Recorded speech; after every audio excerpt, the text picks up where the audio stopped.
Good afternoon. Thank you for joining this webinar. My name is Crystal Garland, and I will be serving as the moderator for today's webinar. I would like to begin by telling you about the National Reentry Resource Center. The Resource Center, now in its third year, was established by the Second Chance Act to provide education, training, and technical assistance to states, tribes, territories, local governments, service providers, nonprofit organizations, and corrections institutions working on prisoner reentry. The Resource Center provides distance learning opportunities, publications, and tools, as well as a comprehensive website to advance knowledge and training in the field. If you have not already done so, I would like to encourage you to sign up for our monthly newsletter, which you can do at www.nationalreentryresourcecenter.org. Each newsletter provides the latest research, tools, publications, and funding opportunities in the reentry field. We are fortunate to have Christy Hurt as today's presenter. Christy Hurt has been working with national, state, and local nonprofit, anti-violence, and criminal justice organizations for the past 20 years. She specializes in working with boards of directors and organizations going through significant transitions. After the presentation, there will be time for a question and answer session, as well as the opportunity to discuss technical assistance options. Please turn your attention to the bottom right-hand corner of the screen. Please use this space to type any questions at any time during the webinar. We will do our best to answer your questions at the end of the presentation. If you encounter technical or audio problems during this webinar, please call WebEx Technical Support at 1-866-229-3239. Please understand that there are some technical issues you may not be able to resolve. For this reason, we are recording this event and will post it on our website at www.nationalreentryresourcecenter.org. We anticipate having the webinar posted online later this week, and once it has been posted, we will email you a link to the recording. I'd now like to turn the webinar over to Christy. Thank you, Crystal. Let's see where we get started. And I want to call your attention to the very first slide here where we want to give you an overview of what we're going to cover today in our call. We're going to talk a little bit today about how we actually define boards of directors and what their work should be and what success looks like for a board. We're going to talk a little bit about the responsibilities that they need to maintain in order to meet their success. And then we're going to talk about the critical point of the webinar today, how staff can influence board success. And we'll talk a little about how we can adjust when that doesn't happen. So we'll discuss evaluation and course correction. And then, as Crystal mentioned, we'll have our question and answer session at the end. To get started, I wanted to go ahead and root us in the foundation of what a nonprofit organization is. Because this is very much the governance structure that sets up for a board of directors. A nonprofit organization is organized and incorporated at the state level. A nonprofit organization is not necessarily tax exempt, and a nonprofit organization can apply for tax exemption with the IRS, which is usually how things operate, but I think it's an important distinction to make that they are not always intertwined. A nonprofit organization is very much allowed to make a profit. The requirement for a nonprofit is simply that they reinvest the profits into their own organization. So whereas in a for-profit organization, the profits are distributed among shareholders, in a nonprofit organization, those profits are invested back into the organization itself.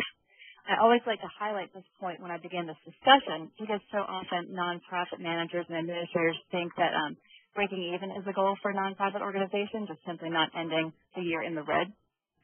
But instead, really, I want to encourage nonprofits to think about what it means to make a profit and build their organization as they grow. And like I said earlier, the tax-exempt structure of an organization is really based in IRS benefits. And I think it's important to note here how many billions of dollars in benefits tax-exempt organizations reap from the federal government every year. Because once we understand this structure, I think it's more easy to understand why organizations' boards are so critical. Nationally, every year, the United States invests billions of dollars in nonprofits through tax exemptions and tax benefits. They do very much of this without a lot of federal oversight. There are certainly requirements and restrictions, and we do see these sort of change and increase every year. But really what the federal government has said is we need to know that you have a local board of directors from your community that knows what your community needs and that is watching your organization. If you have a board in place and that they're in charge of planning for your organization and doing all the things we're going to talk about on the webinar today, we are going to trust that they're helping to maintain an organization that meets the needs that you have identified in the community. The federal government walks away from a number of oversight places with a nonprofit organization because they've invested so much in the structure of that a board of directors maintains for an organization. So a board very much is the hinge of success for an organization, both from the federal oversight perspective and from, I think, a community investment perspective. So in that role, a board of directors helps to guard the public trust. That trust that the federal government puts in your organization is guarded by the board of directors. The board of directors similarly demonstrates some community support and investment in the organization. The board really affirms that the community has identified that the organization meets a community need, the community supports this organization in existing, and the community is willing to invest local person power and financial resources in making sure the organization is successful and grows into the future. Similarly, boards of directors can be some of your best emissaries moving into the public sphere for your organization. They are the individuals who can go out and garner support for your organization by telling organization stories. They are the ones who are giving those elevator speeches explaining what your mission is to other potential allied groups. They are the ones who can help build support for your organization in a non-staff capacity. They are some of the best volunteers your organization can have. There are lots of different ways that we can identify the success of a board of directors, and here are three that I like to look at when I'm working with a board, and I would suggest that you start with something like this for your organization. You want to see a board that's focused on issues of board governance instead of agency management. The difference here is that agency management is directly is the responsibility of the executive director of the organization. The day-to-day management of the organization stays with staff. The board has a unique perspective on the organization. They are in charge very much of stepping back and setting the policy structure for the organization, the planning structure, the parameters in which the management happens. And we want the board to stay on sort of the perimeter of the organization, maintaining that structure and that sound policy perspective for the organization, so staff is freed on the inside to actually implement the duties of the organization in terms of their services and programs. The board really steps back and sets structure. When I draw this as a visual for folks, I like to draw the outline of a house. And the board is the entity that sort of helps frame the house, helps decide what the house is going to look like. But the staff stands inside the house and decorates the house, decides what the floor plan looks like, tells us what the feel of the house is going to be. And the board really stays on the outside and helps to support the external structure. And a board is successful when it stays on that sort of outside of the house, and the staff stays on the inside of that house. And we can talk a little bit more about that in a little bit, a few slides from now. Another marker of success is how much the board is contributing to the organization financially. If a board is giving 100% financially, so every member on the board makes a financial contribution to the organization, that is a huge measure that the organization has heft, that the board believes in the mission of the organization so much that the board is willing to contribute personally and financially to the organization itself. It is also an important marker because for other funders to contribute to the organization, they often ask what board giving looks like because it tells them how invested the board is in your organization. So if a board believes in the organization and is committed to the organization, you will see that they are all giving something financially. What that level is can vary from member to member. This is something that can be a very small contribution or it can be a very large contribution. So the size of the contribution does not matter. You also want to see a board that is fully engaged in developing a course for the organization's future. A board that is invested in making sure that the organization will live to see another day. A board that is invested in making sure that the organization has a plan for doing so. And a board that can articulate what that mission and vision is. Those are the markers I suggest we start with. What that means for you. You want the board to lead the organization so that the staff knows what kind of programs to build, and that helps make sure that the organization is staying tied to its mission. You also want the staff to know they can rely on the board for fundraising support, that staff aren't swimming in the middle of the ocean all by themselves wondering where their next dollars are coming from. They know that the board has their back and is going to watch for them. And you also want to see that the staff and board work together to build that sustainable organization into the future.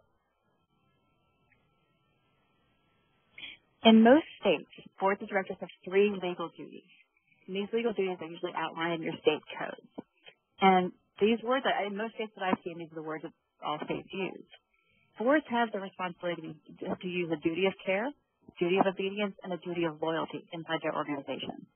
Specifically, the duty of care is the duty that says that the board must use care and good judgment when taking care of your organization. They must use they must be careful in a way that an ordinarily prudent person would when working on behalf of the organization. An ordinarily prudent person would read the materials that a board member is sent before a board meeting. An ordinarily prudent person reviews the financials and asks good questions. I like the ordinarily prudent person standard because it doesn't mean that you need to go through and get your MBA so you can read those financial statements. It means that you need to be careful and use your good judgment as an individual out in the world and read those financial statements and ask good questions. You need to be careful with your responsibility. You need to be thoughtful in your work process, and you need to do your homework as a board member. The duty of obedience says that when we're making decisions for the organization, we must be paying attention to the organization's mission. And I think it's important just to think that the board must be obedient to what the organization said it was going to do when it applied for nonprofit or tax-exempt status, and to be faithful and obedient to that mission. And so this really helps to keep boards mindful that they don't want to drift away from that mission when they're developing new programs. Even if they sound shiny and appealing, they really must measure up and be obedient to the organization's mission in order to still fall under the umbrella of what the organization's sole purpose really is. And lastly, board members are responsible to uphold the duty of loyalty. And the duty of loyalty refers to board members being loyal to the organization in a way that they do not operate with a conflict of interest in the organization's business. There are certainly, especially in smaller communities, lots of ways conflicts of interest can come up. Board members could have a financial stake in who the organization selects as a future contractor, for example, or somebody who would do renovations on the building, or they could have competing interests in terms of being a member of another community organization. Board members are required to adhere to their organization's policies about conflicts of interest. So whereas policies don't usually say that conflicts should not arise, that's usually impossible to prevent, board members are usually required to disclose those conflicts and then recuse themselves from conversations where they would have a conflict of loyalty on behalf of the organization. So those three duties are the three legal duties that come up for board members. And these are the duties where boards can be held liable if they don't follow these duties. Now, it's fairly easy for boards to pursue those duties, especially if they're adhering to the basic board responsibilities. I'm going to go through these quickly so that we have a good baseline about what boards are supposed to be doing, and then we'll talk about how you can get them there if your board is off course. Now, these board responsibilities, and there are 10 of them that I'm going to cite, are adapted from the board source, organizations, 10 responsibilities or 10 basic responsibilities for your nonprofit board. I have seen them listed many different ways, but I think this is the most solid 10 that you'll see. And many of you will know that the board is responsible for determining the agency's mission and purpose. And this means that it is single-handedly the board's responsibility for revisiting the mission statement of the organization every 3 to 5 years to make sure it's still relevant. They are supposed to be looking in the community to make sure there's still a purpose for the organization's existence. Now, certainly, it's their responsibility to do all these things, but staff can influence these conversations, and staff should influence these conversations. But it is a board responsibility to address the organization's relevancy in the community and revisit its mission every few years and make sure it's still solid. I think all of us know that the board's responsibility for selecting the organization's executive director. And this is an important point. Staff can have a lot of influence and input into the selection of an organization's executive director, and they should. And now, boards are very often willing to cede that responsibility in its entirety to staff because they want staff to be happy and they want staff to get along with the executive director. However, it is always the board's responsibility to make sure that person is a good fit for the organization, a good fit for the organization's future, and is somebody who has the skill set to run and manage the organization. And that's a very key responsibility of the board. The board is also responsible for supporting that executive director once hired and continuing to assess his or her performance. And this is one of those where boards run into trouble, and I think it's an important job of staff to help keep them on course with this one, because it's very hard for volunteer board members who maybe interact with the organization's director a few times a month to feel like they can perform a pure and simple personnel evaluation for the executive director. And I think it's really important for organizational staff to support the board in gaining the skills and using tools that will help that evaluation happen on an annual basis, just like it would for any other staff. Similarly, boards of directors are required or responsible for supporting the executive director in the ongoing business operations of the agency. So you want to see a board of directors that will support an executive director in terms of giving them congratulations for a job well done, or board members who will gently pull the executive director aside to give criticism when necessary, supportive criticism if possible. but it's very hard sometimes to recognize how volunteer board members are responsible for such very key functions for your organization and may really struggle with figuring out how to get a toehold in some of these important sort of senior level management issues. And so this is one of those places where it can really be a huge benefit to the organization overall if staff can come in and have open conversations with board members or the selected board members who will be performing these types of evaluations to give them the tools that, for example, the organization uses with all other staff. There might be a standardized personnel evaluation that the board should, in theory, know about, but staff can certainly call their attention to. And staff can certainly be supported in board members sort of getting the training and experience they need in order to do this successfully. But board members should have orientations at the beginning of their service as well, so hopefully they will identify this as their own need in addition to staff supporting them in doing that. Board members are also responsible for planning for the organization's development. And I put it in these terms, plan for the organization's development. You could just as easily have said boards are responsible for developing a strategic plan for the organization. Boards plan in a variety of different ways, and there's a lot of new literature coming out around different ways organizations, specifically nonprofits, can go through a strategic planning process. There is no roadmap for how boards need to be addressing this responsibility. There's a lot of flexibility. There are years that go by where it's all a board and the staff can do to develop a short-term plan to keep the doors of the operation open for another year. That's fine. It's also great if the organization wants to go and develop a 5 to 10-year strategic plan with multiple layers of goals and responsibilities. That's also fantastic.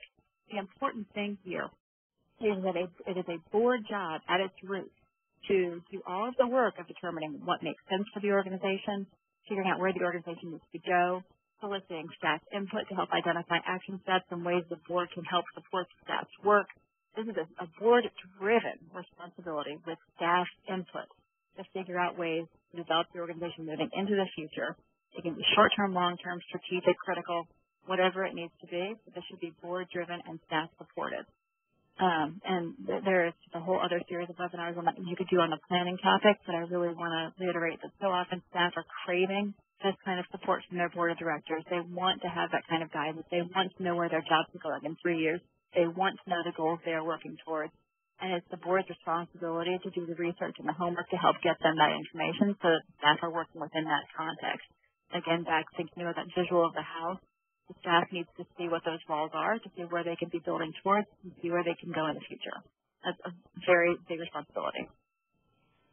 Next, another big responsibility, we want to see the board is ensuring adequate resources for the organization moving forward as they implement that plan. And ensuring adequate resources looks a lot like fundraising. In most cases, you want to see a board that's fully engaged in making sure that there are resources that the organization can use to implement its action steps and develop its programs moving into the future. Not all boards are very comfortable with fundraising. They're often very happy to leave that as a grant writing staff role. But in order to make sure the organization can develop into the best organization that it can be, boards need to be involved. They need to be recruiting donors. They need to be recruiting, they need to be giving donations themselves. They need to be identifying potential grants the organization can write for. And most commonly, they need to be able to figure out some of the special event fundraising that they might be willing to participate in and do themselves. And it's also important to note here that resources aren't always financial.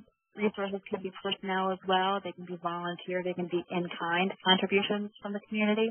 So there are lots of different ways boards can work to corral and support the organization in getting additional resources to make sure they can do all of their jobs.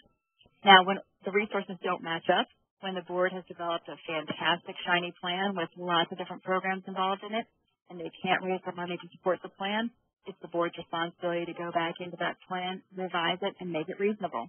It is not okay for there to be a disconnect from the first bullet on this page to the second bullet, where there are so many plans and goals and not enough resources behind them to accomplish them. We don't want to see boards set up organizations for failure.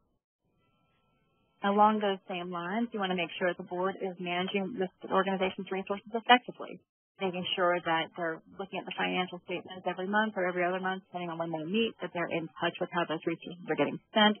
They're doing the budgeting for the organization in conjunction usually with financial staff or the executive director to make sure resources are allocated effectively. Boards really have to help the organization pass that gut level check test of whether or not the boards have really put the resources in the categories on the budget in accordance with the organization's mission. Are they really spending money the way they want to spend money? Are they really spending money the way they hope the public knows they're spending money? This is all public information, so you really want to put your money where your mouth is, quite literally here, and back up the priorities that you've stated for your organization that you have. So that's a very key responsibility for the board. And, of course, you also ask your board to determine and monitor the agency's programs and services. And this is another one where there's a lot of interaction with staff. But boards are responsible for making sure that the agency's programs and services are still relevant to the community, that their service data is being reviewed, that there's some level of evaluation happening so that you know that there's some success behind your services and some outcomes. And certainly in the era where outcomes are everything with our organizations and with our potential funding opportunities, it's really a key factor for the board to really help the organization develop those outcome measures and the different gauges that the organization will have to make sure that they are still relevant and adapting when services need to change. One of the favorite things that I like to do in a board training is encourage the board members to figure out what their elevator speech is going to be. When they have that very short amount of time in between sort of floors on an elevator to describe to somebody in that elevator with them what the organization on whose floor they're serving, what that organization does. And very often when you look around a room of especially newly minted board members, they look at you with very, very big eyes, very wide eyes. They don't know exactly how they would describe and with confidence what the organization is up to. Board members are some of your best public emissaries. They're the ones who can go out and solicit their peers for more support for your agency, either financially or through other kinds of volunteer support. They're the ones who can be some of your spokespeople, not necessarily always in a media-ready way, but they can be spokespeople out in the community trying to get you more support and more publicity in other ways. And you really want them to be well-versed in what you're doing as an organization. So it's always a very good idea to make sure that your board's trained and knows what your mission is, what your programs are, and what their 2 to 3 minute speech is about how they can go out in the world and be advocates for your organization. You certainly want them to be able to wear your organization on their sleeve with confidence and to be able to engage in a thoughtful discussion about what your organization does as they discuss it. Boards are also responsible for maintaining ethical and legal integrity of the organization and for maintaining accountability. And they do this through a lot of different vehicles, and it's going to depend on the organization's size exactly which ones make sense for them. But they are responsible for making sure audits happen, making sure policies meet legal standards, making sure that policies are upheld, making sure that all contracts are abided by. It's the board who needs to be sort of the guardian and watchdog of the organization to make sure all of these things happen. This is another place where the executive director will certainly have a lot of weight and a lot of guidance for the board and for the organization about how accountability and ethical and legal integrity is fought and maintained. But this is a place where an executive director should not feel alone. It is not single-handedly the job of the executive director to make sure all of these things happen. This is something that he or she needs to do in concert and in combination with a board of directors, stepping back and looking at the organization as a whole. Too often I've talked to executive directors who worry about the accountability measures inside their organizations, and they feel unsupported and sort of out there on a limb all by themselves trying to hold this whole operation together. And this is a really important place to put in bold and highlight and underline that the board needs to come in and support the executive director in maintaining a sound organization by making sure all sorts of contracts, policies, and governance documents are correct, upheld, current, and meaningful. And so this is a great place for some critical training and support for an executive director and the board as they're moving forward. And lastly, and real quickly, the board is also responsible for its own development. And board development often sounds like a board sort of nomination committee where boards are identifying who their next board member should be, what might be a good fit for the next person to come serve on the board. And while that's true, board development is also so much more than that. Board development is not only about who you're recruiting to bring onto your board, it's also about how you're training your board. It's about how you're orienting your board to service in the very first place. So all these things that I'm telling you today are the same things that a board should hear at an orientation. Board members should not find out their responsibilities late in the game. They should know that very early. Board members should know what the organization's mission, its programs, its finances, its current events. All of that should start happening on days 1 or 2 of board service. For after all, for a board member to uphold all these responsibilities and those 3 legal duties, they need to have full information. The board needs to be on board, so to speak, to train new members, orient them appropriately, recruit those members, and make sure that a board has ongoing training as it continues in its service to the organization. New issues come up all the time for nonprofits. There might be a new fundraising training that your board needs to get so that they can actually pull off that great special event later this year. You might have identified that your board's really grappling with how on earth they would begin a strategic planning process. They don't really know where to start. Maybe they need some training about that. And so this is another place where staff can really influence the board, and they can help provide them with sort of what the latest or maybe free opportunities are for receiving some of this training, or you might know great consultants in your community who could do this for you. Those are very appropriate ways for staff to get involved and to make offerings to the board for support and help. So the board needs to drive this train. The board is in charge of its development. They're in charge of its recruitment. And again, too often, this is a responsibility that falls on the shoulders of staff. And certainly there's a place for staff involvement, but the board really does need to sort of pony up its own time to make these things happen. I wanted to pause for a minute and just encourage you to think quietly about what these responsibilities actually mean for your agency right now. What are the things that you think are most current about your organization's context, your board members, and what these past 10 responsibilities mean for how you can go into your next year? And then also think to yourself about what you would need to do in the next year to fulfill these responsibilities. What is the role of staff? How can you support your board in accomplishing those 10 responsibilities? And then what resources do you need to be successful? Just pause and think about that.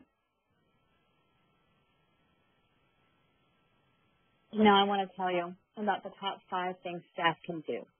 I believe that there are several different ways, 5 here to be exact, where staff can influence board activities, and you can help influence what your board is doing. We're going to talk a little bit about these on the next slides. I'm going to suggest that boards can, or you can, as staff, can recruit governors to your organization.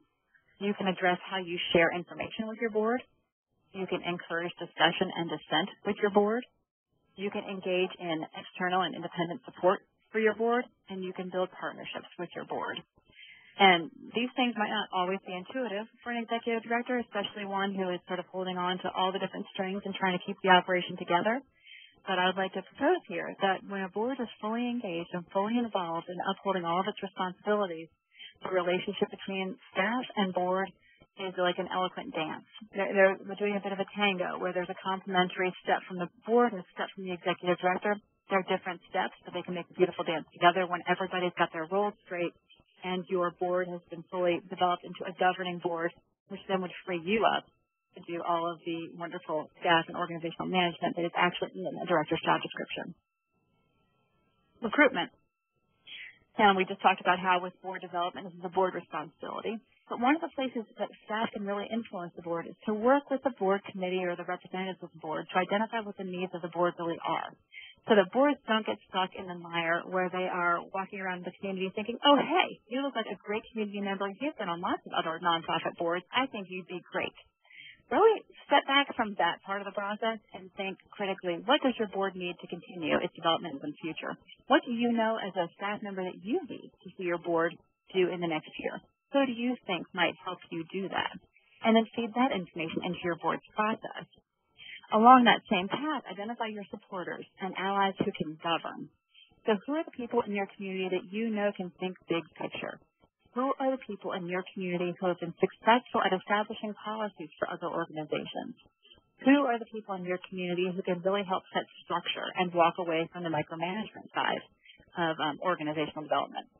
Who can help step back again and look at that big picture and make sure your agency is pursuing its mission and not do too much of the sort of inner workings of the agency operations piece?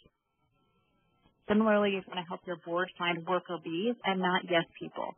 You want to find people who can really knuckle down in the in-between time, in between board meetings, and get some of that hard work of the board done. There can be wonderfully successful feeling board meetings where you have people who all agree with whatever staff brings to that meeting and who all sign off on whatever proposals the director brings. That can feel really good, and it can feel like a lot of success when you have people saying yes to what the director wants to do. But what you really want are people who will be honest with you, who will figure out the ways to get those pieces of work done, who will actually make the commitment to be active inside your organization, doing that governance piece, and who will not simply rubber stamp what the staff brings to the board and then walk away in the in-between time, in between meetings. While it can be nice not to have a board that sort of gets in the way of the organization's operations, you don't want them to be absent. You want them not to get in your way because they're doing other things. You want them to not get in the way because they're doing board governance work in the off time. It is not necessarily a sign of success, so the board is not tampering with the inside of your organization. Sometimes that's a sign of disengagement, and that does not keep your organization healthy, and it leaves the staff feeling like they're out on a limb. And lastly, my big talking point around this issue is that when boards are recruiting new members or when executive directors or staff are helping that recruitment happen, people need to be honest about what board commitment really means. So often I hear people say, oh, no, it won't be a big deal. It's just a couple hours a month. And while sometimes that's true, sometimes it's true for not very good reasons. Sometimes it's true because we're not encouraging boards to do their work. We're encouraging them to stay away from staff work. We're not encouraging them to take on governance work. Or being on a board is a big responsibility. And it's not healthy for an organization to have board members who come onto the organization and aren't willing to accept that responsibility. If you encourage people just to come to the meetings, it's just once a month, it's just 2 to 3 hours a month, not a big deal, it means they're going to just come 2 to 3 hours a month and they're not going to make it a big deal for them. And that means they won't fulfill their responsibilities, they won't fulfill their obligations, and they may very well not be able to uphold their duties in a way that helps the organization move forward at all. And they could eventually become deadwood to your organization at best or an impediment to progress in the terms of not attending and not participating in the worst case. So it's really important to be honest and thoughtful when you're recruiting board members that you're making a good match for the organization, that you're realistic about what you need, and that people are making a fully informed decision to work with your organization if they're agreeing to do so. Another huge place that staff can influence board success is in what information they share. One of the things we know about boards of directors is that they work on the information that they are presented with. So if you tell a board, you go to your board meeting and you're telling them that, the staff is really causing a lot of trouble right now. They're not showing up for work on time. They're doing this and they're doing that. The thing the board's going to worry about is staff's not showing up for work on time. They're not doing this and they're not doing that. And that's not a board responsibility. A director's complaint, which is the last bullet on this slide, can become a board directive. And so we need to be very careful what we're sharing with our board because it will directly influence what they choose to function with, what they choose to do. And so we have a lot of opportunities for information sharing with our board, and I think we need to be mindful when we share information what we're asking, what we're trying to tell the board we need. And so the places that we can really influence what the board works on are clearly through that initial board orientation and training, where you set the responsibilities and you let them know what their actions can be for the year and what they need to work on. One of the big ones that you see frequently, probably monthly, maybe quarterly, is when you're prepping the board materials for a board meeting. You can help shape the agenda in a way that's very clear, and it delineates what the governance activities of the board should be at the meeting, what the choices they need to make are. When you provide them with background material, make sure they're from the board perspective. You can make sure that they know the things that a board needs to know to function, which would be, again, for policy pieces, the governance pieces. A lot of the detail that staff need to function, the board finds distracting, or the board will then pursue and be distracted by. So you want to make sure that you're shaping the agenda in a way that helps guide the board to the governance and the policy angles. You want to make sure that you're giving them background material that's informative but not so detailed that it's distracting. And you want to give them fully functional financial reports that tell them where you are in terms of your organization's finances for the year. You can also influence board operations at those meetings by giving them good presentations about what's going on inside the organization, and you can bring in staff to do those presentations. And so this helps the board have a full sense of what the organization is working on in the in-between time. But again, these presentations will need to be focused on sort of the headlines of the inner workings of the organization and not so detail-focused that the board gets involved in what the staff should be doing. If you have a board that is not engaging with you and not sort of challenging you at a meeting, and we'll talk about this in encouraging dissent, but you also might want to give questions to the board that you need answers to when you're trying to get their engagement going. And so if you do all these presentations and you prep these materials and you feel like these are very board-focused and they still don't say anything and they don't have a lot of comments, you might ask them a series of questions yourself or things that you need to have answers for moving forward. Again, absence of dissent does not necessarily mean that the board is fully informed and they might just be signing off on what you're doing, which could leave you hanging in the future. So if you need action and you need action steps, you might delineate that on the agenda. That might be something that you put in the director's report. So you might really make sure that your board is walking through its meetings with an eye to what does it mean to be a governance board, what does it mean to take action on the things the director needs from us, What are the things that we need to do to make sure we're functioning as a strong agency? And I already mentioned at the beginning of this slide what I think the problem with directors' complaints can be. If you tell the board about small things, that you're worried about small things, and small being sort of internal issues, then that's what they're going to work on. If you draw board's attention to some of the concerns that are really needing to be functioned out or dealt with at a staff level, the board will get distracted by those, and that might you might lose their attention on the governance stuff for a month or two. So be aware of that temptation. Obviously, I already wanted to talk a little bit about the discussion and dissent part of cultivating your board, that it is really in the staff's best interest to support the development of a culture of question asking on their board. It is not a good sign if the board can't ask a director questions about financials, about the director's report, about what's going on. It is often a defensive place for nonprofit staff to deal with questions from their board. And I want to really help us shift that paradigm and recognize that questions are an act of support. Questions help keep staff from hanging out there on a limb all by themselves.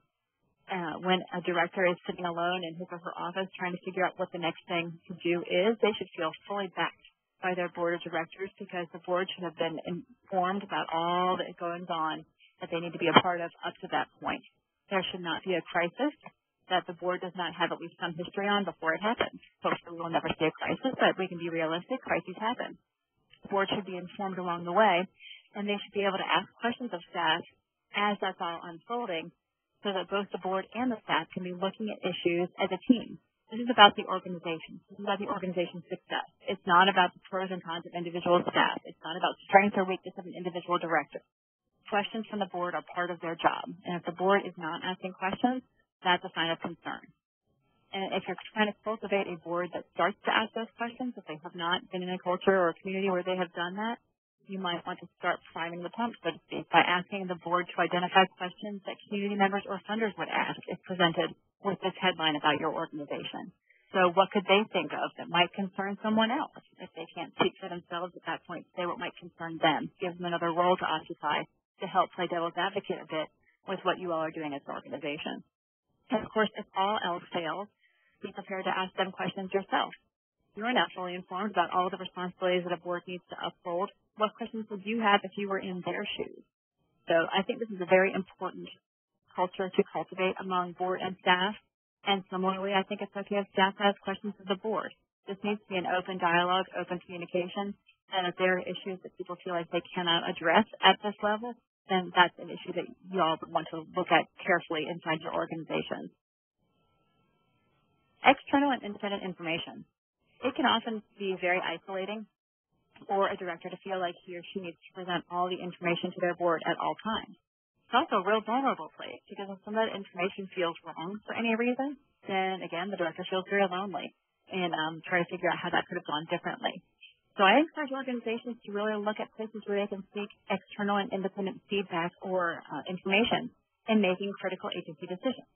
We talked briefly about audits, and certainly having your annual audit is a place where you get some independent information about the agency's finances, and I think that's great. And boards should be able to look at that information critically to try to figure out places of improvement or places of strength inside the organization. That's wonderful. Additionally, you might consider some kind of external program evaluation process where there is some external feedback loop that gives boards information about how successful the programs of the organization are. Relying purely on internal data doesn't always give you the full picture of how the services are being used or perceived in the community.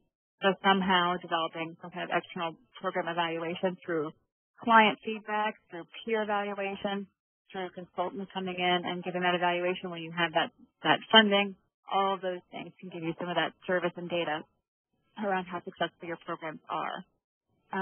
The consultants that you could use could be financial, they could be programmatic, they could be development, they could be about the board. Your community probably does have experts around who can help you with any one of these topics, and there may be a way to do some bartering or trading of agency staff across organizations in your community so that you could do a little bit of consulting for another organization and they could do it for you, and you all wouldn't have to spend any money. I know resources are tight and consultants aren't always cheap to get, but just having somebody come in who can do a little bit of that work with your organization, who knows a thing or two about the topic, can be really useful. Similarly, peer evaluation of your organization and in your community can be very helpful. Funder information from the people who provide you with your funding. It can be a very useful feedback loop to cultivate for your board of directors. And I would encourage input into this process from all different facets of your community, from your client base to your volunteer base, to your colleagues, to your referring agencies, to other kinds of service groups in your community. You know who's best positioned in your community to help give you that sort of advice and feedback. Help them loop in with your board when you're doing your annual planning process or your biannual planning process, or when you all want to do a year-end cleanup and just sort of see what the state of the state is, what you all might want to do next. Bring in some of this external input so that it's not just a constant dashboard feedback loop that gets very internal very quickly. You also want to make sure that you're building the partnership with your board of directors so that you together are looking at the agency as a whole. So you want to work with your board chair and committee leaders, make sure that you're working in concert together. You want to recognize that the evolution and development of your partnership changes as your board or organization grows. So you might have a couple of years of profound growth. Let's say you've gotten some new grants, you've added some new programs to your agency. What the board's role is in that growth time might be real different than it was in a time of sort of relative quiet and leanness inside your organization. The board might be engaged at a much higher level as your organization is growing and obtaining new funding. There might be new policies they need to put in place if you've changed what your client work looks like. So recognize that the partnership between the board and staff will shift as the organization's work shifts. And if it's not making that shift, then you might want to figure out what you can do in the way of influencing how they're operating so that they can make that shift with you, because you don't want to grow the organization and out of sync with the board. That can also create a weakness that would be a concern. Staff should be honest with the board. This is their organization, and it's yours to work in. And so when you have information that is insightful and is showing you a lot about what the organization's relative health is at any given point in time, the board needs to know that. Any director I've ever known who's felt the need to hide information from their board has been in a very, very precarious position. Boards need to be able to operate with full information about the health and well-being of the organizations that they govern, and it's the staff's job to make sure they have all the information they need to make critical decisions. And then figure out what you need as staff in that partnership. How can the board support you and stay in their governance role? What does that mean for you in your organization? If you are a single director with no staff, then what you need from the board to support you probably is really different than if you were a director with 14 staff. And so think about what your needs are over time as your organization changes, and what does it mean for you and your personality type? What do you need from your board? Some indicators. How do we know we're on course? We already talked about whether or not board giving was happening at your agency and at your organization. So if your board's fully invested in your organization, you see 100% giving. If you see 90% giving, 85% giving, 80% giving, maybe those things are all not indicators of things going poorly. Maybe they're just indicators that you need to have that conversation one more time. But if you have real low giving, I would certainly want to know what that's about. So that can be one of your dashboard indicators. And how much participation do you have at the committee level, if you have committees, or in your meetings? If you have real poor board attendance, that's an indicator that something's off. You could certainly fuss around with the meeting date and time and see if that's your issue. But if you have real low engagement from your board in committee settings or in meeting settings, then I think you might want to be able to employ one of these previous strategies to talk about how you can re-engage your board or shift who's on your board. That could be an underlying issue as well. You want to have a balance of or gut check about what the board's doing relative to management activities. So you're really hoping that they're staying on that foundational outside of the house issue here with the governance strategies as opposed to getting involved in management activities. If you have staff turning up, or rather board members turning up a lot at the agency to get involved with programmatic or management activities, then you're going to want to employ some strategies that we've discussed to try to shift them back over into governance. You want to see if the board is being your public emissary. There are certainly times when board members are not helpful on this front. And I have heard terrible stories when board members have sort of gone wild and they have been naysayers of your organization out in the community. If the board is not being a positive emissary for your organization, then it's certainly time to employ one of those prior strategies. And if board members are speaking ill of your organization, then it's probably time to take action against them as board members in terms of asking them if they want to stay on the board and change their perspective or leave the board if they are not fully backing what the organization is doing and creating ill will out in the community. That's not healthy for anybody. And then lastly, what does board board development look like? Is the board actively developing itself? Is it recruiting new members? Do they have a succession plan for how to replace key leadership? These are all indicators that I would check and to see if the board needs a little bit of health and well-being adjustment moving into their next future or into their next meeting. It can be short. If you're needing some course correction strategies, some real short-term things you can look at are finding your allies. Who are the people on the board who understand the difference between governance and management? Who are the people who can talk on your board to other board members? Who can help you rally committees back into action? It's okay for the executive director or staff, or specifically a director, to work with individual board members to help cultivate the rest of the board. Certainly, we're creating healthy boards instead of triangulating members against each other. Instead, you're looking for how you can cultivate the seeds of governance and well-being inside your board that can grow throughout the board itself. Another course correction strategy is to dramatically change the information that you're sharing with your board to match what you want the board to work on. That's the thing where I encourage boards to start and organizations to start looking. If you have a board that is not addressing key issues for the organization, I would pull out whatever the board packet was that you sent them last, go through it with a red pen, and figure out which things on that packet helped point them to the things that they needed to be worked on, and which things pointed to things that staff needed to be working on. And really try to split that list carefully in advance of your next meeting to make sure the board packet and agenda and director's report all match what you want the board to focus on. If you are still looking for that course correction, it's maybe time to bring in that independent or external information who can give you some of that feedback in your community and think about that carefully. And then you might think about how you set up the board meeting. Does the board need to have a different kind of environment to work in? Do they need a staff presentation on what programs are before you have your next meeting?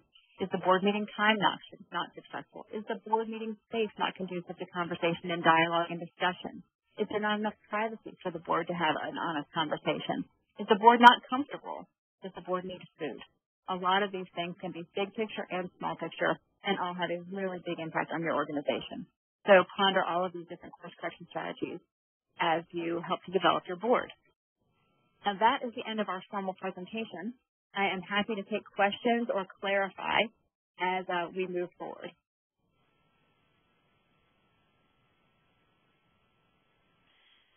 Thank you, Christy. We will now begin the question and answer session. To ask a question, please type the question into the Q&A panel located on the bottom right hand of your screen. Christy, we do have a couple of questions to start us off. So I will read the questions coming in from the audience and then give time for our panelists to respond. We will do our best to answer as many of your questions as possible in the time remaining. The first question: are there assessment tools to set benchmarks and review the executive director's performance? Yes, there are. And I have a collection of them that I can send to Crystal because she can help distribute them, and there are some that you can Google. Board Source, the organization that I cited around the 10 responsibilities, has some performance tools. You may have to pay for some of those. They put some behind the payment curtain, and I don't remember which ones they have. Another place that you might look is called, the website is mapnp.org. There's a management assistance program for nonprofits. It's out of Minneapolis. And they have a tremendous online nonprofit management library where you can download all sorts of organizational tools, including executive director assessments. And that can be a real complicated issue, how people manage those assessment processes. But those are a couple of places that I would suggest starting. So mapnp.org is a key one, and boardsource.org. Okay. How do you recruit board members? And actually, Christy, there are several questions that are in that screen, so I'll just kind of put some of them out there. Is that okay? Mm-hmm. Yep, please do. So folks want to know, how do you go about recruiting board members? We also want to know, where's the best place to find board members, and are there any do's and don'ts of identifying potential members? And how do you reconcile the tension between choosing board members who are passionate and those who, quite frankly, have the ability to fundraise? Those are great questions. Yeah, I'm sorry. I know I'm just throwing that out there. Do you advise more fundraising-friendly board or a mission-oriented board? Mm-hmm. The key word that comes up for me for a lot of that whole stream was balance. And, sometimes boards overcorrect when they hire from one ED to the next. If they have a fundraising ED who was real successful but not real mission focused, they'll course correct and then hire an ED who's real mission focused and not very fundraising focused.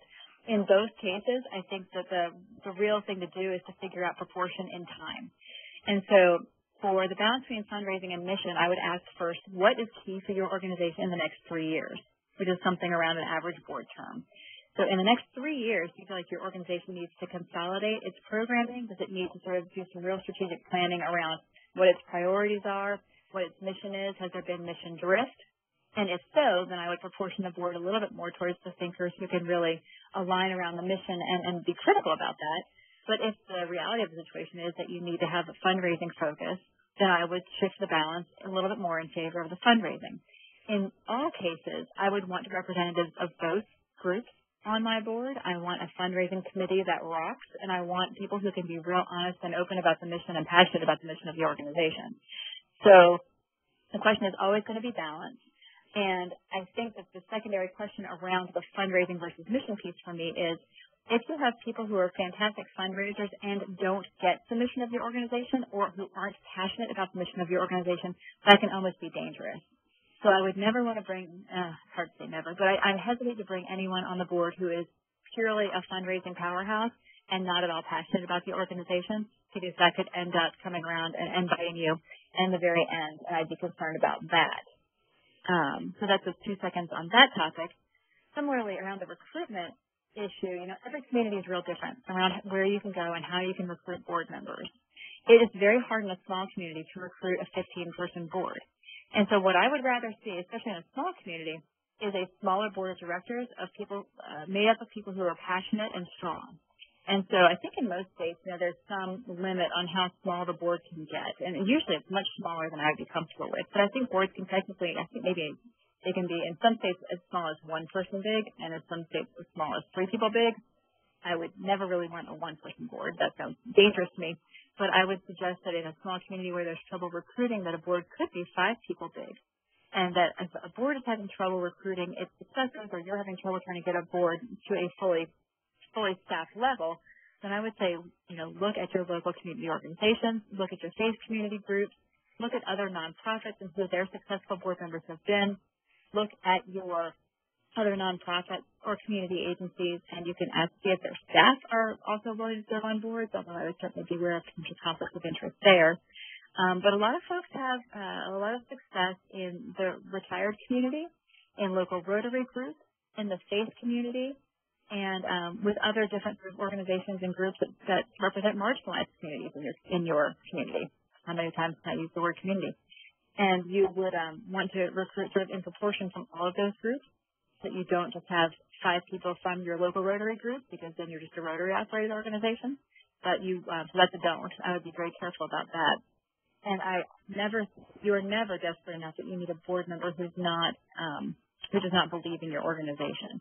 There are lots of ways to bring people into your organization who might be skeptics, and that's great. But I would hesitate to bring a skeptic into the board, since they have so much power at the board level, unless you'd already brought them in through the committee structure or something like that, where you felt like they were active and engaged participants who were giving you meaningful contributions as you move forward. So recruitment is a process. It can be a real slow-going process for some organizations.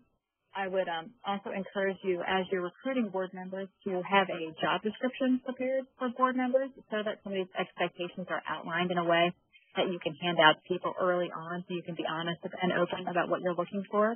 And also, of course, it's just nice for people to have something written down that shows what they're going to be expected to do. It gives you something that you can hold them accountable to moving forward. So I would be honest about what you're looking for, create a job description, go to do little presentations and talks at your local community groups to do that recruitment, ask past successful board members who their successors might be, and then be real careful about never being so desperate that you would choose somebody who would be dangerous to your board and dangerous to your group. Did I cover a lot of those, Crystal? Help me. I was trying to write as you spoke. Okay. I think you did. There are several questions that have come in around the websites that you mentioned under the first question about finding assessment tools. Could you repeat those, please? Actually, yes, and I can probably write them in this little text box down here, can't I? And I will type those into the chat box. It'll be easier this thing. Okay. Or if you copy and paste and send it to us, we can do that for you while we move on to the next question. Go for it. All right. What should a director's report include, and where should it be on the agenda? Oh, I think a director's report should be fairly early on the agenda. When I create a mock agenda for folks, I do sort of meeting attendance and then sort of board check-ins, so a quick round of introductions and greetings, and then approval of minutes. And then the very next thing off the deck, I would say, is a director's report. The director's report really sets the tone for what the board's going to be working on in that session. And so a board of directors report should give a report on current programs and services. And so you might be giving service data, service trends, things that are influencing your organization's services and programs. And then I would also give a report on finances at that same time. A director might give that report, or you might be doing that in conjunction with the board treasurer, but I would say it's also in this section of the board meeting. And that financial report should be something that you all have reviewed in advance of the meeting and gives budget information to date. It shows your current state of accounts and gives a snapshot of your finances. So it's programs and finances, big headings, services, trends, and data, in short. Okay. Who is responsible for preparing the agenda? I like to see the board chair do that with the executive director. And so the board chair is really responsible for setting the agenda, but they would need input and they would need input and feedback from the executive director to make that happen. It would be sent out often from the board chair. And remember, the board meeting is the board's meeting, and so the chair of the board is running this meeting. The executive director is a participant and a presenter on most things, but it's the board's meeting, and as such, the board sets that agenda through the chair. Okay. Are there any resources for starting a board from scratch? What is the first step in this process if you just recently became incorporated as a nonprofit? And can the executive director serve on the board? And if so, should they have a voting or non-voting status? And I can repeat any of those for you. Sure. I'll start with the sort of the beginning steps. Well, if the organization is incorporated, I think that it's required that there already be several named board members on that incorporation. And so I'm going to assume that there might be a few people that are still willing to engage with the board moving into its next phase. But then recruiting for a new organization, I think you've got to go exactly to the community whose needs you're trying to address. So if you've got a brand new organization that just got incorporated, it should have some tie or connection to a community need. And so as you're looking forward to who the next board members will be or who you're going to bring onto the board to fully flesh it out now that you have it incorporated, you'd go back to that community and recruit representatives from that group to serve on your board, and other people who believe in the organization's mission and who are supportive in getting the organization off the ground would also be great first board members. This is a place where you also might look for an ally. And so if you have an organization out there or community members who are allied or otherwise affiliated with a part of your organization's mission or a part of your organization's development, it might be really good to bring them in on the ground floor of building the organization as it develops. And you might also think about trying to bring in somebody who has some kind of fundraising strength or some kind of corporate strength or corporate connection to help you in making sure that you're marketing yourself and developing yourself with an eye towards what you will be able to bring in terms of finances moving forward, too. Crystal, there was a second part of that question that I'm not sure I answered. Oh, resources. Yeah. There are any resources. Yeah.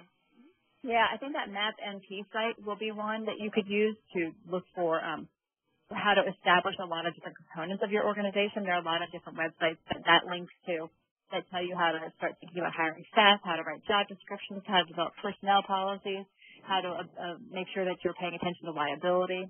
There is another organization called the Nonprofit Risk Management Institute that I think all organizations should be acquainted with. That's an organization that helps you make sure that your organization is managing its potential risk, no matter what point in development your organization is. So if I was building an organization from scratch, I would want to pay attention to their work early so that I was building policies and practices in a way that made sure I was reducing or eliminating as much risk as possible from my staff, volunteers, clients, as the organization grew. Okay. And can the executive director serve on the board, and if so, should they have a voting or non-voting status? So I want to hedge on this question just a little bit. I think that technically the executive director can serve on the board. I think having a vote on the board puts the whole operation out of whack? I think in some states, technically speaking, yes, you can. I don't recommend that structure because it changes the hierarchy of the organization in a way that muddies the water to me. If the board is in charge of governance, the board needs to be in charge of governance. The board hires the ED to implement the activities of the organization.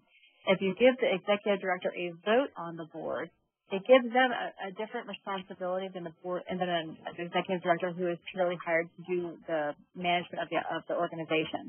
I think it makes the lines of authority unclear. It creates a situation where the executive director would be in the position of having to negotiate her own standing with the organization inside the structure that supervises her, and that concerns me. I think it can be sticky. I think some organizations can manage that. But as a general practice, it is cleaner and clearer if the board is a governance structure all by itself and it has a vote, and then the executive director is hired to carry out those activities. And so certainly plenty of organizations bring executive directors to all of their meetings, and they can be ex officio members, and I'm not quite sure what the bonus of that is, but that certainly makes sense. But in terms of voting and official members, I wouldn't recommend it. Okay. What is the best way to correct and redirect if your board has not been operating appropriately? And here I don't know that it necessarily means ineffectively, but perhaps just right. Yeah, not in line with the responsibilities or something like that. So I think this is one of those places where I would start, if I had any, I would start by trying to find an ally on the board. And so maybe this is your chair. Maybe this is somebody you can cultivate into being an ally in this. But I would have a nice conversation with them about how important it is for the board to be operating in a way that's successful and productive and healthy and in this governance mode for the organization. And that clearly if the board is operating well, then the organization will be healthy overall. And so in that sort of all for one, one for all approach, I would say, so what do we need to do then to help the board work on the things that I need them to do? What can we do to help the board work on the things that are really in their responsibility? Really the things that will help keep them, keep their liability down and help keep the organization functional. And I'd have an honest conversation with the chair or some other ally on the board around that real problem identification. And so if you can identify and recruit and keep an ally from the board in that perspective, then the next thing I would do is start talking about how you can make sure that the board starts to develop maybe a short-term work plan on what they need to prioritize in the next 3 months around helping them get their work done in a way that's successful, productive, and healthy and all those kinds of things. And so if you're going to go about developing a work plan for the board, I would do that at the next meeting. I'd make it an agenda item, and then I would come to some real short-term agreements on what the board is going to prioritize and what you need the board to prioritize. And you can be directive as a staff person about that. You can say, this is what I need. And the board will hopefully respond to that. And then if you say for the next 3 months, what I'm hoping for is that you all will help me focus on blah, blah, blah, these top 3 things, you will get them to agree to some timeline and responsibility on that. And then for every board agenda that you send out or the chair sends out for the next 3 months, that work plan should be in bold across the bottom of the agenda so that every meeting they're focused on, okay, these are the things we're trying to get done. These are the things that we want to make sure that we're measured by to help them stay on target. I mean, oftentimes, it's a month in between these board meetings or a quarter in between these board meetings, and people just forget. They don't get in the habit of really focusing on the jobs that you're hoping that they will focus on, or they're not doing the actual work that they've agreed to do. And so one of the things you can do as a staff after you've had these conversations and help the board make these plans is to, in your sort of secretarial role off to the side here, make sure the agenda and all supporting documents are created in a way that highlights what those commitments are that they have made. And so find the ally. Help have the work planning conversation. Make it short so that it's, time limited and not overwhelming. And then you're putting some training wheels on them to help them for the next 3 months do what you need them to do. Then if they're successful at that, then you sketch out the next 3 months, and maybe you feel a little more confident. You can sketch out the next 6. But once you get them in that mode, it's going to be a little bit harder to maintain. Having that conversation and finding the ally and then asking for their help in getting the board focused is going to be the most critical and most difficult part of all of that. But it's real possible. You can really make a change with the board. Boards want to be doing good work. And if they don't, the members need to leave. But if a board is truly interested in being a successful board, then very often they're just looking for some guidance about what they should be doing. Okay. How does one set the annual contributions of board members? How do you set the contributions? Yes, I guess this is sort of determining the ask between 5K and 10K, is it lower, is it higher? And the organizations that I work with are like talking between $5 and $500. So it can really vary. And so, I think it's real personal. And I have always been real hesitant to say that any board member needs to give at any specific level. And so what I would do is have this in a larger context of fundraising. Well, first of all, at a board meeting, I have it in a large context about fundraising. But first of all, at a board recruitment level, I would be honest on the job description that you are expecting every board member to contribute financially to the organization. And it depends on the kind of community and organization that you're in. I personally have always worked in smaller organizations where I feel like I need to say any contribution is okay. It can be $5, it can be $25. I just want to make sure that everybody feels that that the organization is a place where they would be comfortable giving their money, right? So for me, that's the bottom line. In a different kind of organization, maybe you are talking about the $5,000 to $10,000 range, and that is true for some board members. But I think that most of us don't want board giving to be a barrier that keeps people from participating on our boards, unless it's somehow evolved, our organizations have developed to that level where we're sure we have a wealthy board on hand. Now, so I would say you set it as individual contributions, and you let them know when they're first recruited that that's an expectation. If you are making this shift to an already existing board of directors, then I would put this in a larger context of fundraising at a meeting. And so under a sort of an agenda item, you discuss your annual fundraising for the year. I would say you can point out that it is very hard to get grants from foundations and from corporations if you cannot report that there's 100% giving from the board. So that you want to have an honest conversation with the board about what that means for them. And then you could have them work on setting some kind of mutual level of accountability around that, and that's a board conversation. I think it could be very tenuous for staff to try to tell the board at what level they need to give, but I think you could certainly provide them with the information about how critical it is for them to have 100% giving, and then let them sort of sort out what that means. And in my experience, inevitably somebody will say, I can't give money, but I can give time. And that's why I like to keep that conversation open around, yes, your time is incredibly important. It would be very helpful to us if everybody could give at least a small amount to show that statement of faith in the organization moving forward. Okay. So that's a vague answer for you. No, that's good. Another question. We are a community action agency with a board that has never been involved in fundraising. My assignment is to write a strategic fundraising plan to address a 30K cut to our core agency funding not covered by programs. How should I approach this? That's a subject for a whole other webinar. That's huge. A strategic fundraising plan is huge. And especially in times where resources are so very tight, this is so very complicated. The very short answer that I can give to that very big question is the only way to raise sustainable dollars for your organization is to recruit individual donors. The donor pyramid is the upside down of what so many of our organizations are. Our organizations are supposed to be operating on a minimum of contracts and grants and a maximum of donor contributions. And very often we are all very driven by contracts and grants and have very few donor contributions. But the reality of the situation is the most money that you can get for the least amount of work comes from individual donor recruitment.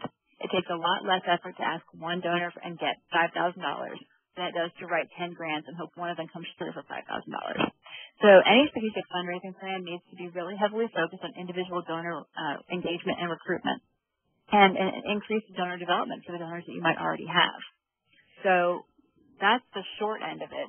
It's very hard to get grants these days, of course, because so many foundations are struggling. But I think then, as you get to sort of the grants and contract side of things, you want to make sure that your organization is focused very specifically and strategically on foundations and corporations whose mission they're aligned with. And so you want to really make sure that you're not writing oodles and oodles of grants to sources that may or may not fund you just willy-nilly, but to be very clear and very strategic about how you use your internal resources to make those grants happen. But overall, the best thing you can do is try to recruit donors to increase their donations or increase your donor base so that you have more donors giving more money. And this is a board and staff activity, not just a staff activity. So I would hope also that there's a place to engage the board at a fundraising level to help develop that strategic plan. So good luck. What are your thoughts on recruiting board members to a non-voting board, i.e. strictly advisory, and is there a different approach in doing so? Yes, I think that those things are very different. And you'll probably hear different opinions about this, but my opinion is that there is a real purpose in having an advisory board. You might have former board members who want to stay affiliated with the organization and provide you with some oversight or some insight into your organization. You might have people who are particularly well connected in your community that you would like to have aligned with your organization and very much in the know about your organization, but who can't make the commitment to being a full board member. Being an advisory board member, there is no legal duty or authority around an advising board. And so what the structure of those groups are can be really wide open. I would say there's no point in having an advisory board just to have one. You know, if you don't feel the need to have those connections to your community, it's not worth the maintenance. But if you do have people that you've identified that you want to keep close to your organization, that are sort of people of honor in your organization's history, people who are key allies to you that you want to keep close to your organization, then absolutely you would put them on an advising board. And then most advisory boards don't meet very often. Maybe they meet by phone. Maybe they meet once a year. So they'd be invited to important organizational events. They would be kept up to date around the priorities of the organization. They'd be stakeholders, key stakeholders on the inside of your organization, but they don't have a vote. They don't have a governance vote like your board of directors. And it would be real important to be clear about that if somebody wants to have a vote in how your organization moves forward into the future, they would need to be a board member proper. It would be very disarming if an advisory board could somehow trump a governing board, and that should never be the case. Okay. And how can an advisory board member transition to becoming an executive board member? So often it happens the other way. I kind of like that I got the question this way. An advisory board member can real easily transition to being a governing board member. I would say that depending on what your bylaws state, unless there's some kind of prohibition against that in your bylaws or any kind of process points to pay attention to, an advising board member can very easily be taken off the advising board and put up for election at the general board level, and probably wouldn't even need to relinquish his or her seat on the advising board before going up for election on that board. So that's not really a conflict. Those two groups don't conflict with each other, so it could very easily be a transition, just a real natural transition for an advising board member to come into the full governing board as a voting member. And then, of course, they would be, at that point, they would have to withdraw from the advisory board. It doesn't make sense to serve in both capacities. So that shouldn't be a complicated switch at all. So very often it's retiring board members who want to become advisory board members. That can be the stickier wicket because governing board members who are maybe terming out, who want to become advising board members, maybe don't want to relinquish their vote and are just hoping to go on the advisory board so they can keep their influence. They might need a little cooling off period where maybe there's a little bit of time in between their governing board status and their advisory board status, but even that isn't required. That can be a pretty fluid structure as long as you're upholding your own bylaws and making sure the votes happen in process. Okay. Our organization incorporated in Missouri, so we didn't need to have a board, and we have none. In thinking about creating a board, given that board members need to be voted in, how do you start when you have no one to vote them in? Usually, so where I have seen organizations start up with their first board of directors, they just are nominated.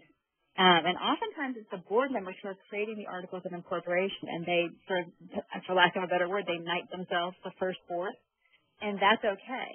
And so if you already have a board that is somehow, you have an organization that's incorporated without a board, I would actually want to look at your Secretary of State's guidelines on nonprofit corporations to see if they have any other requirements around that.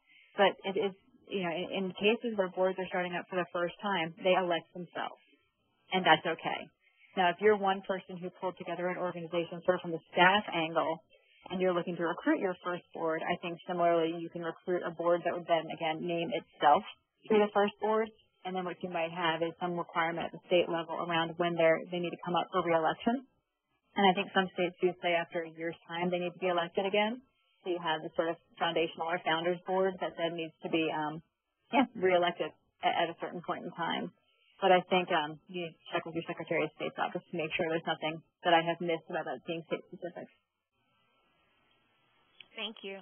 And before I go to the next question, I just wanted to let all the callers know that when we send out the link to the recording of the webinar this week, we'll also send you all links to all the websites that Christine mentioned. It's a little bit tricky to have her send them to us now while she's answering questions, but those will be coming your way.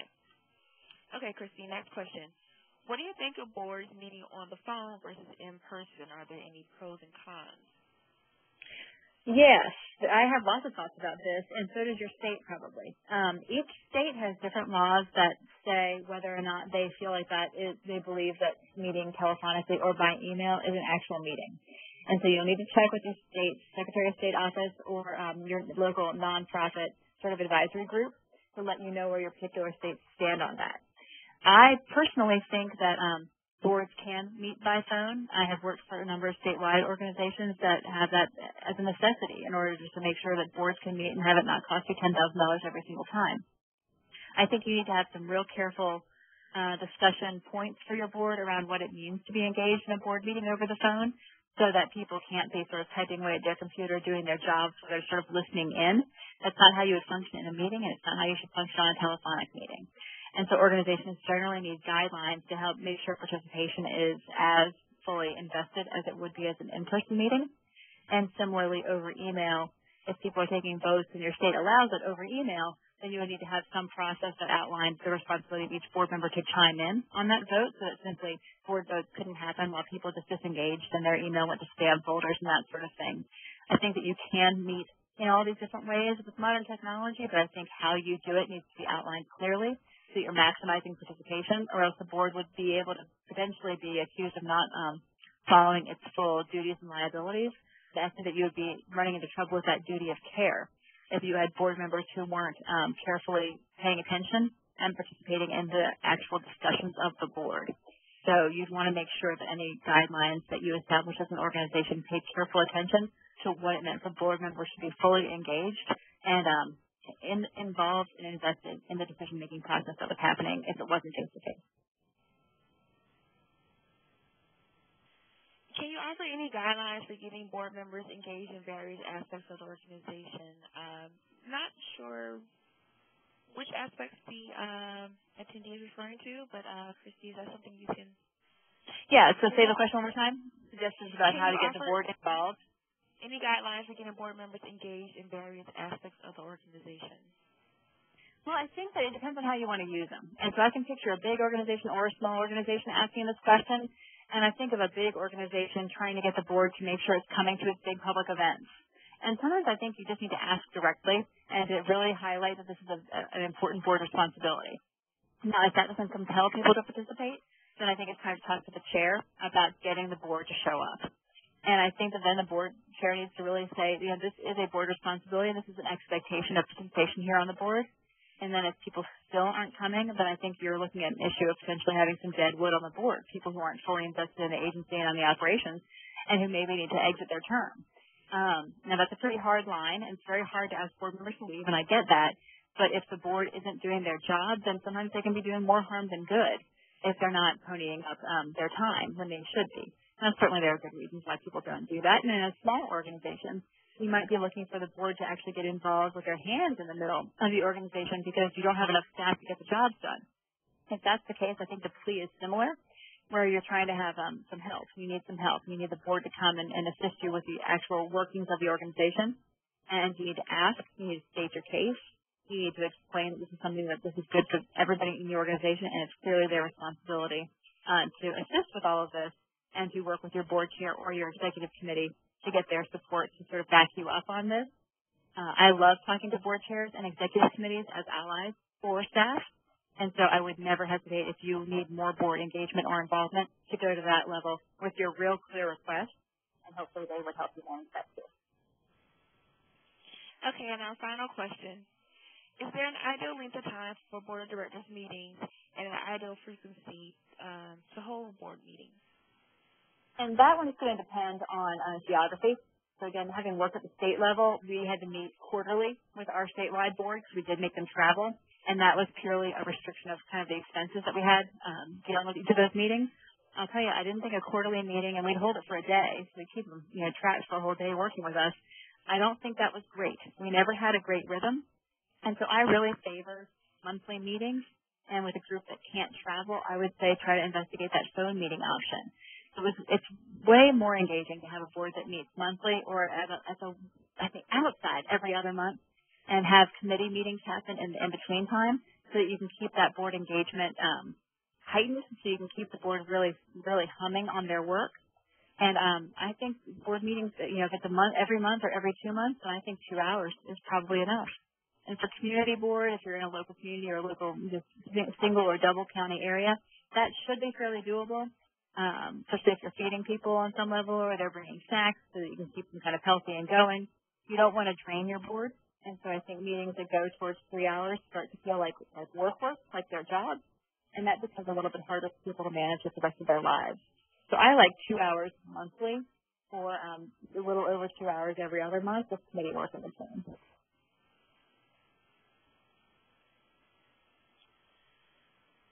I want to thank Christy for her insightful presentation of building and maintaining a successful nonprofit board of directors. I also want to thank Sean Rogers for setting up the webinar and the logistics involved, as well as my colleague Sadia Abdullah for being sure that we were able to answer all the questions that came our way. And lastly, I want to thank each of you for taking time to participate in this webinar. As a way to improve our technical assistance, we ask that you complete a short survey that will appear as you log out. We will email a link to the recording of this presentation in the next few days. The link will also be made available on the National Reentry Resource Center's website. Again, www.nationalreentryresourcecenter.org. This concludes our webinar.